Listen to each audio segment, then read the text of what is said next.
नमस्कार दोस्तों, simplifying engineering education में आपका स्वागत है।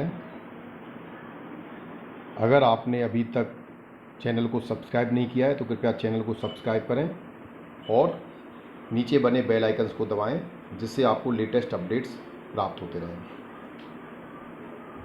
दोस्तों, पिछले लेक्चर में हमने रेडियो रिसीवर के दो प्रकार के रेडियो रिसीवर का अध्ययन किया था, जिसमें एक प्रकार का क्रिस्टल रिसीवर और दूसरे प्रकार का TRF receiver, tuned radio frequency receiver. तीसरा जो प्रकार था रेडियो रिसीवर का वो था सुपर हेट्रोडाइन रेडियो रिसीवर। तो आज हम सुपर हेट्रोडाइन रेडियो रिसीवर का अध्ययन करेंगे। So it is widely used radio receiver, it's performance is better than TRF receiver. तो पहली बात तो ये सबसे ज़्यादा यूज़ होने वाला रिसीवर है। सुपर हेट्रोडाइन रेडियो रिसीवर को सबसे ज़्यादा यूज किया जाता है और इसकी जो परफॉर्मेंस है वो TRF रिसीवर से भी अच्छी होती है। It's main advantage is that it converts each incoming radio frequency into single intermediate frequency. यानी जो समस्या हमारी TRF रिसीवर और क्रिस्टल रिसीवर के अंदर होती थी, हमने बताया था कि उसके डिसएडवांटेज में कि उनके अंदर एक इमेज रिजेक्शन की जो समस्या होती है कि वो इमेज को फ्रीक्वेंसी को रिजेक्ट नहीं कर पाते। वही सुपर हेट्रोडाइन रेडियो रिसीवर के अंदर सबसे अच्छी जो एडवांटेज है वो ये है कि इसके इनपुट पर जब बहुत सारी फ्रीक्वेंसीज आती हैं तो इनमें से केवल ये इंटरमीडिएट फ्रीक्वेंसी का चयन करता है, बाकी सारी फ्रीक्वेंसी को रिजेक्ट कर देता है। तो हमारे पास जो है वो प्रॉब्लम जो है सॉल्व हो जाती थी। कई सारी जब फ्रीक्वेंसी आ रही है तो नॉइज़ भी साथ में आ जाती है, वो इसमें नहीं होता। ये केवल सिंगल फ्रीक्वेंसी को एक्सेप्ट करता है, इंटरमीडिएट फ्रीक्वेंसी। हेट्रोडाइन और mixing process is use for conversion. इसमें हम हेट्रोडाइन या मिक्सर यूज करते हैं। Desired signal frequency FDS and local oscillator frequency FO are mixed by the mixer, it is also called as first detector. तो mixer का जो काम होता है जनरली वो क्या करता है, इंटरमीडिएट फ्रीक्वेंसी का चयन करता है, जिसमें डिजायर्ड सिग्नल फ्रीक्वेंसी एक आती है और एक आती है आपकी FO लोकल ऑसिलेटर फ्रीक्वेंसी। तो ये इसका convert then the intermediate frequency is as follows. तो अगर हम इंटरमीडिएट फ्रीक्वेंसी निकालें तो FI is equal to FO minus FDS। अगर हम इस सर्किट में देखें तो ये हमारे पास सुपर हेट्रोडाइन रेडियो रिसीवर का सर्किट है, जिसमें हमने एक RF एम्पलीफायर यूज किया है। एंटीना से कोई भी सिग्नल आया, इंटरसेप्ट हुआ, वो पहले एम्पलीफायर के अंदर गया, एम्पलीफायर ने रेडियो फ्रीक्वेंसी को एम्पलीफाई किया, then it will goes to the mixer और डिटेक्टर सर्किट। तो जो सिग्नल RF एम्पलीफायर से आउटपुट होके मिक्सर पर इनपुट गया, उसकी फ्रीक्वेंसी हमने माना है वो FS या सिग्नल फ्रीक्वेंसी या FDS भी कह सकते हैं आपसे, डिजायर्ड सिग्नल फ्रीक्वेंसी। और हमने इस मिक्सर पर एक लोकल ऑसिलेटर कनेक्ट किया है। लोकल ऑसिलेटर से जो फ्रीक्वेंसी लोकल ऑसिलेटर की है उसे हमने FO रिप्रेजेंट किया है। तो FI जो मिक्सर से जो हमें आउटपुट फ्रीक्वेंसी मिलती है दैट इज इंटरमीडिएट फ्रीक्वेंसी। तो this is basically mixer is nothing, it's a simply a converter. जो बहुत सारी इंटरमीडिएट जो फ्रीक्वेंसीज आती है उनमें से केवल एक फ्रीक्वेंसी का चयन करता है। तो it is also called a first detector. पहला डिटेक्शन इसने कर दिया, क्योंकि बहुत सारे सिग्नल इसके पास आ रहे हैं, उनमें से किसी एक सिग्नल को इसने एक्सेप्ट किया है, तो हम इसलिए इसे कह रहे हैं कि फर्स्ट डिटेक्टर की तरह है ये। तो FI is equal to FO minus FDS। Intermediate frequency is selected by the tune circuit. जो इंटरमीडिएट फ्रीक्वेंसी है उसका चयन जो है ट्यून सर्किट के द्वारा होता है। Local oscillator frequency is greater than the signal frequency. दूसरा हमें ये ध्यान रखना है कि जो लोकल ऑसिलेटर की फ्रीक्वेंसी वो हमेशा डिजायर्ड सिग्नल की फ्रीक्वेंसी से ज़्यादा होनी चाहिए। अब हमें डिजायर्ड सिग्नल की फ्रीक्वेंसी हमारे लिए नोन होती है, हमें पता है कि कौन सा सिग्नल कितनी फ्रीक्वेंसी का आ रहा है, तो हमारी डिजायर्ड फ्रीक्वेंसी हमें पता है, तो लोकल ऑसिलेटर की फ्रीक्वेंसी हमें हमेशा उससे ज़्यादा रखना है। तो this is the super heterodyne radio receiver. तो यहाँ तक हमने डिस्कस किया था कि मिक्सर से जो आउटपुट इंटरमीडिएट फ्रीक्वेंसी गई वो हमने एक इंटरमीडिएट फ्रीक्वेंसी एम्पलीफायर को दी। यानी ये एक ऐसा एम्पलीफायर है जो केवल IF फ्रीक्वेंसी को ही एम्पलीफाई करता है। देन हमने अभी तक हमारा सिग्नल RF ही है, रेडियो फ्रीक्वेंसी सिग्नल है। उसके बाद हमने इसको डिटेक्टर को दिया। Detector is your demodulator circuit. इस डीमॉड्यूलेटर सर्किट जो आउटपुट मिलता है वो आपके पास एक मॉड्यूलेटिंग सिग्नल है, लेकिन वो वीक सिग्नल है। उस वीक सिग्नल को हमें उसके पावर को और वोल्टेज के लेवल को बढ़ाने के लिए ऑडियो फ्रीक्वेंसी वोल्टेज और पावर एम्पलीफायर हमें यूज करने पड़ते हैं, जो हमने क्रिस्टल रिसीवर में भी यूज किए थे। वही दोनों एम्पलीफायर हमने यहाँ पर यूज किए ना। सिंगल ब्लॉक से हमने AF voltage and power amplifier एक ही ब्लॉक में दिखा दिया है। आप चाहें तो AF वोल्टेज एम्पलीफायर, उसके आगे power amplifier AF power amplifier लगा के दिखा सकते हैं, तो कोई दोनों में कोई दिक्कत नहीं है। और आउटपुट जो आपको मिलता है दैट इज एम्प्टी, और ये आपका स्पीकर पे चला जाता है। इंटरमीडिएट फ्रीक्वेंसी अगर हम कॉमर्शियल रिसीवर की बात करें तो हम 455 किलो हर्ट्ज रखते हैं। जनरली जो इंटरमीडिएट फ्रीक्वेंसी है वो 455 किलो हर्ट्ज पर फिक्स रखी जाती है। ये हम डिस्कस कर चुके हैं। F O is a local oscillator frequency, F S is a desired signal frequency या एफ डी एस भी कह सकते हैं इसे, which is incoming to the receiver. F I is a intermediate frequency जो आपके मिक्सर से आउटपुट निकल रही है। अब आता है image signal and it's rejection. Image signal क्या होता है और इमेज सिग्नल को हम रिजेक्ट कैसे करेंगे। अब जैसे नाम से पता लग रहा है इमेज, इमेज का मतलब होता है आपका ही किसी भी चीज़ का एक प्रतिबिंब। अब किसी चीज़ का एक प्रतिबिंब आता है तो वहाँ पर आके हमारा कन्फ्यूज़न स्टार्ट हो जाता है। जब कोई दो चीज़ें आपको एक जैसी समान दिखाई देती हैं तो आप उनमें कन्फ्यूज़ होना स्टार्ट हो जाता है, हमारा ब्रेन कन्फ्यूज़ होना स्टार्ट हो जाता है। जैसे दो ट्विंस आ जाते हैं आपके सामने, दो जुड़वा बच्चे होते हैं तो उनमें से आप पहचान नहीं सकते कौन राम है कौन श्याम है ना।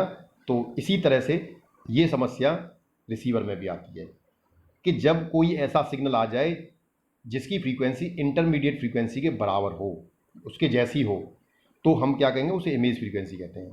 If the difference between local oscillator frequency and desired signal frequency that is F I, ये हम पहले देख चुके हैं कि डिजायर्ड सिग्नल की फ्रीक्वेंसी और लोकल ऑसिलेटर की फ्रीक्वेंसी का जो डिफरेंस होता है वो इंटरमीडिएट फ्रीक्वेंसी कहलाता है।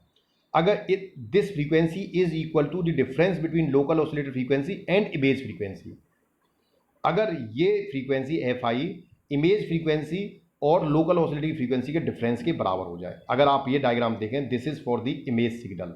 हम यहाँ देखें ये बीच में सेंटर में जो एक फ्रीक्वेंसी हमने दिखाई है दैट इज एफ ओ, जो लोकल ऑसिलेटर की फ्रीक्वेंसी है। हमने कहा था F O is always greater than the F D S, desired signal की फ्रीक्वेंसी से एफ ओ की फ्रीक्वेंसी हमेशा ज़्यादा होगी। और कितनी ज़्यादा होगी, इन दोनों का हम डिफरेंस ले लेंगे, F O minus F D S will give you F I. तो जितनी फ्रीक्वेंसी एफ ओ की लोकल ऑसिलेटर की एफ डी एस से ज़्यादा है, अगर उतनी फ्रीक्वेंसी लोकल ऑसिलेटर से ज़्यादा आपको मिल जाए तो एफ और एफ आई एम का डिफरेंस भी क्या होगा, एफ आई एम होगा। इसे हमने एफ ओ लोकल ऑसिलेटर की फ्रीक्वेंसी और इमेज सिग्नल की फ्रीक्वेंसी, इन दोनों का जब डिफरेंस निकाला उसे हमने कह दिया एफ आई एम। तो जब F I M will be equals to F I, तो ये जो सिग्नल है ये इमेज सिग्नल कहलाएगा। ये हमारा डिजायर्ड सिग्नल है और बिल्कुल ऐसा ही उतनी फ्रीक्वेंसी का सिग्नल जो है वो इमेज सिग्नल है। अंतर क्या है, बस एक एफ ओ से उतने फ्रीक्वेंसी छोटा है और एक एफ ओ से उतनी फ्रीक्वेंसी बड़ा है। Hence the frequency greater than local oscillator frequency which is equal to the intended frequency is called as image frequency। तो हमने इसको FIM कहा है कि लोकल ऑसिलेटर से उतनी फ्रीक्वेंसी ज़्यादा होती है जितनी डिजायर्ड सिग्नल से लोकल ऑसिलेटर की ज़्यादा होती है। तो दोनों का डिफरेंस बराबर है। तो FIM जो है इमेज फ्रीक्वेंसी पे कितना हो गया, FO प्लस FIM। FI हमने क्या निकाला था, FO माइनस FDS, क्योंकि FO ज़्यादा है FDS कम है, इनका डिफरेंस ले लिया। और इस केस में FIM निकालेंगे तो that is FO plus FIM, ये क्योंकि इससे ज़्यादा है तो डिफरेंस ले लेंगे, इसे हम ऐड करेंगे इसमें, तो FO प्लस FIM। तो FIM is to FO plus FI। अब FI की वैल्यू हमारे पास ऑलरेडी FDS प्लस FI है, तो FIM जो आ गई वो FDS प्लस 2FI आ गई। तो इक्वेशन थर्ड देखें तो image frequency desired signal frequency plus twice of intermediate frequency, ये इमेज सिग्नल की फ्रीक्वेंसी है। Hence the intermediate frequency which is produced by the desired signal and it is denoted as follows। तो Fi is equals to FO minus FDS। The intermediate frequency को अगर हम यहाँ से निकालें, इसे पीछे वाले से, यहाँ से आप इंटरमीडिएट फ्रीक्वेंसी को निकालें तो आपके पास जो Fi है वो FO माइनस FDS, ये ऑलरेडी हम निकाल चुके हैं, हम जानते हैं पहले से ही। While the intermediate frequency which is produced by image signal and it is denoted as, यानी जो इंटरमीडिएट फ्रीक्वेंसी डिजायर्ड सिग्नल के द्वारा प्रोड्यूस होती है उसे तो हम कहते हैं Fi equal to FO minus FDS। और जो फ्रीक्वेंसी इंटरमीडिएट फ्रीक्वेंसी जो while the intermediate frequency which is produced by image signal, यानी वो इंटरमीडिएट फ्रीक्वेंसी जो इमेज सिग्नल के द्वारा प्रोड्यूस होती है उसे हम डिनोट करते हैं Fi is equal to FIM minus FO। ठीक है, क्योंकि ये हमारे पास क्या था, FIM equal to FI plus FO था, तो हमने FI निकाला तो FIM माइनस FO। यहाँ FIM की वैल्यू हमने पुट कर दी FDS plus 2FI minus FO, तो FI equal to FDS plus 2FI की वैल्यू पुट कर दी FO minus FDS minus FO, तो हमारे पास FI आएगा FO माइनस FDS। तो देखें जो डिजायर्ड सिग्नल जितनी फ्रीक्वेंसी जनरेट करा इंटरमीडिएट फ्रीक्वेंसी, उतनी ही फ्रीक्वेंसी इमेज सिग्नल भी प्रोड्यूस कर रहा है। दोनों की intermediate frequency FO minus FDS है। तो हमने शुरू में कहा था ना कि जब दोनों की फ्रीक्वेंसी बराबर हो जाती हैं बट अंतर इतना है कि एक फ्रीक्वेंसी लोकल ऑसिलेटर उतनी कम है, दूसरी फ्रीक्वेंसी लोकल ऑसिलेटर उतनी ज़्यादा है, लेकिन दोनों का जो डिफरेंस है वो इंटरमीडिएट फ्रीक्वेंसी सेम है। तो इस वजह से क्या होता है, रिसीवर को एक कन्फ्यूजन होना स्टार्ट हो जाता है। वो इमेज फ्रीक्वेंसी जो आती है वो उसको भी एक्सेप्ट कर लेता है। जब हमने उसको बताया कि भाई आपको 455 किलोहर्ट्ज़ का सिग्नल एक्सेप्ट करना है, तो 455 किलोहर्ट्ज़ एक वो सिग्नल होगा जो डिजायर्ड सिग्नल ने जनरेट किया है, और एक 455 किलोहर्ट्ज़ का वो सिग्नल होगा जो इमेज फ्रीक्वेंसी ने जनरेट किया है, तो वो तो दोनों को एक्सेप्ट कर लेगा। Hence, from equation 4 and 6, it is clear that the intermediate frequency which is produced by local oscillator is equal to the intermediate frequency which is produced by signal, image signal. यानी हमें 4 और 6 से clear हो गया है कि जो intermediate frequency desired signal के द्वारा प्रोड्यूस की जाती है उतनी ही फ्रीक्वेंसी इमेज सिग्नल के द्वारा प्रोड्यूस कर दी जाती है, तो उसको हम बोलते हैं इमेज सिग्नल के द्वारा जनरेट की गई intermediate frequency. So the intermediate frequency that is produced by image signal will be amplified by the IF amplifier which will generate interference in receiver output. यानी अगर हम सर्किट में देखें तो जब उसने इंटरमीडिएट फ्रीक्वेंसी को सिलेक्ट कर लिया है, और इंटरमीडिएट फ्रीक्वेंसी के बाद अगर आप सर्किट को देखें तो हमने यहाँ पर RF एम्पलीफायर यूज किया है, तो ये क्या होता है, वो जो फ्रीक्वेंसी इसके पास आ रही है वो फ्रीक्वेंसी जब मिक्सर से जब मिक्सर पे आ जाती है, मिक्सर से जाके IF एम्पलीफायर पे जाती है, तो वो फ्रीक्वेंसी भी क्या होगी, इमेज सिग्नल की, वो भी एम्पलीफाई हो जाएगी, क्योंकि इंटरमीडिएट फ्रीक्वेंसी एम्पलीफायर है और इंटरमीडिएट फ्रीक्वेंसी दोनों की है, इमेज सिग्नल की भी है और डिजायर्ड सिग्नल की भी है।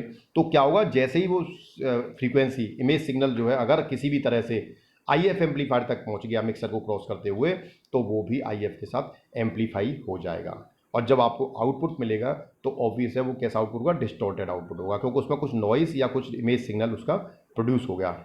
Hence image signal must be rejected before IF amplifier, but it depends upon the selectivity of RF amplifier, because once the image signal able to reach the IF amplifier, then it is impossible to separate it from the desired signal।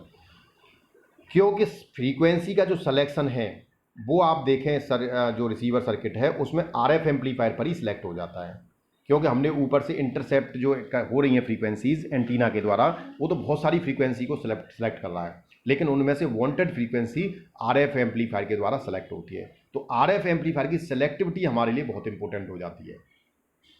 तो हमें RF amplifier इतना capable चाहिए जो image signal की frequency को reject कर सके, वो पहचान सके कि इसमें से कौन सा वाला ट्विंस में से कौन सा वाला हमारे काम का है, कौन सा हमारे काम का नहीं है, कौन सी डिजायर्ड सिग्नल की फ्रीक्वेंसी, कौन सी इमेज सिग्नल की फ्रीक्वेंसी है।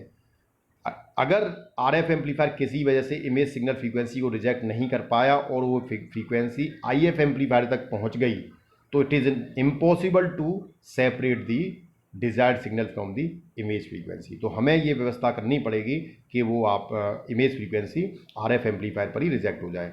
The image frequency rejection of single tuned circuit is given by, अब जो रिजेक्शन है वो generally alpha is equal to 1 + Q² P², तो P is nothing it's FIM/FDS minus FDS/FIM, जिसमें FIM इमेज सिग्नल की फ्रीक्वेंसी, FDS डिजायर्ड सिग्नल की फ्रीक्वेंसी, इसके रेशियो में से हम डिजायर्ड सिग्नल फ्रीक्वेंसी और इमेज फ्रीक्वेंसी का रेशियो माइनस कर देंगे। तो Q जो है यहाँ पर, Q जो है वो क्वालिटी फैक्टर है of tune circuit, FDS desired signal की फ्रीक्वेंसी है, FIM इमेज सिग्नल की फ्रीक्वेंसी है। Thanks for watching the video.